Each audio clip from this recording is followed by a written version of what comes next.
To infinity and beyond. Okay, the only connection between infinity and this car happens to be in its sound system. But it's time to shed some light around the buzz surrounding the Maruti Suzuki Victoris. Its DNA is Vitara, but if you thought this is just a grand redressal to make it go from Nexa to Arena, think again. All new LED DRLs, projector LEDs, these crystal ball-like LED front fog lights, and this moustache make it look unlike any other Maruti Suzuki. The 17-inch wheels look like they were inspired by a Korean rival. But much like the communication around E20 Petrol by the authorities responsible, there's a big gap. The side profile looks completely new from here to here, but quite Brezza from here to here. But this swoop and the connected LED light bar, it makes me think the Victoris considered becoming a coupe SUV, but changed its mind halfway there. There is a power tailgate with a button on the key fob to operate it, but it's the same damn key though. And the CNG tanks aren't sleek. They're just playing hide and seek. As standard, the boot's big enough for 4 cabin-sized trolley bags or 1 full-size suitcase plus some soft bags. Lose the parcel tray and obviously there's room for more. The strong hybrid still loses boot space versus the others though.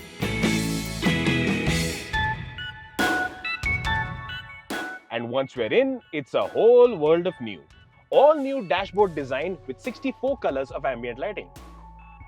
New materials on the dashboard that feel nice. Smooth finish plastics.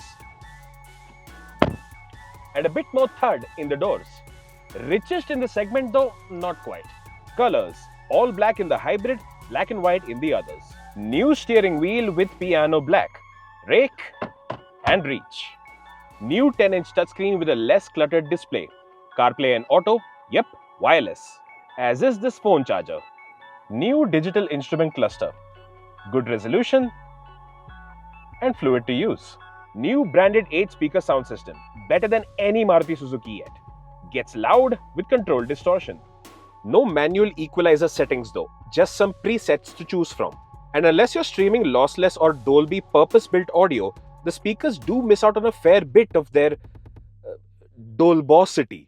Hi, I'm Infinity. Hi, Dolby Atmos. Nice to meet you. Pleasure, pleasure. Weather's really hot, nah? We don't have to do this. And some other familiar good-to-haves or goodies like this big panoramic sunroof. Space, 5'8" to 6 feet in the front as well as the back, all good. Seat support, fantastic. Headroom without the sunroof, great. Headroom with the sunroof at the rear, meh. And if you're exceptionally tall in the driver's seat, really comfortable. And there's storage. Here, here, here, here, in the front doors and the rear. Seat back pockets, a phone holder, and a rear armrest with cup holders. Drive options. Petrol? Yes. Automatic 2? Yes. 6-speed. All-wheel drive? Yes. Automatic 2? Automatic only. CNG? Yes. Automatic 2? Nope. Diesel? Nope. Petrol hybrid? Yes. Automatic 2? Automatic only. Airbags? 6 is standard. Parking sensors? Front and rear. TPMS? Yes. Surround view camera?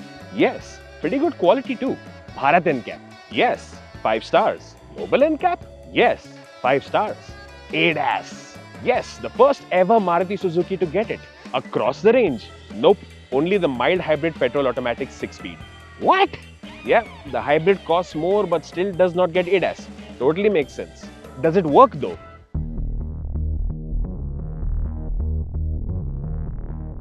First impressions are good. Lane assist, lane departure warning, not too intrusive. No sudden surprises from auto emergency braking. And adaptive cruise control on highways like the one we're on right now. It's quite a boon. But these are our first impressions only. Need more time to get the full picture. 1.5 litre mild hybrid. Strong on refinement. Good enough pep for the city. Good cruisability too. But you do have to dial in a few extra revs when you want to make high-speed overtakes. It does get a little vocal then, but then again, it sounds good when it does it too. Quick note, the manual is definitely going to feel peppier than the automatic. And the 6-speed automatic gets paddle shifters. And manual mode?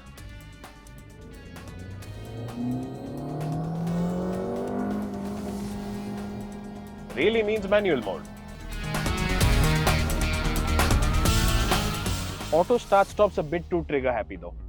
The strong hybrid. We haven't driven it in the Victoris here, but I can speak to my experience as a Grand Vitara strong hybrid owner, and here's what you need to know. Number 1. Refinement and noise not as well controlled as it is in the 1.5 mild hybrid. It's a bit more apparent at cold starts, but once the engine warms up, it's quite smooth. Performance. Nothing hair-raising or exciting really, but the electric torque fills in the gaps, whether you want to make low-speed overtakes or manage high-speed overtakes as well. Good performance under load too. And lastly, but most importantly, fuel efficiency. Claim number of over 28 kilometers per liter, but realistically, a tank range of 900 to 950 kilometers is going to be very easy. The worst fuel efficiency you'd get in the strong hybrid is still probably going to be better than the best fuel efficiency you'd get in a comparable non-hybrid. And the ride quality, much like the Grand Vitara, is definitely a strong point. Great bump absorption, manages sharp edges with ease, good high-speed stability, and doesn't get bouncy when you have payload on board too. All-rounder. And that's the Maruti Suzuki Victoris, MS Arena's new flagship, and deservingly so. It's a good blend of gimmicks and functionality, and it's offered at a compelling price point. Setting new benchmarks, not necessarily, but there's so much sense and choice here that there's probably one version of the Victoris that's a good fit for you. I have to say this. No, it's not a Creta killer, but it can make the king sweat.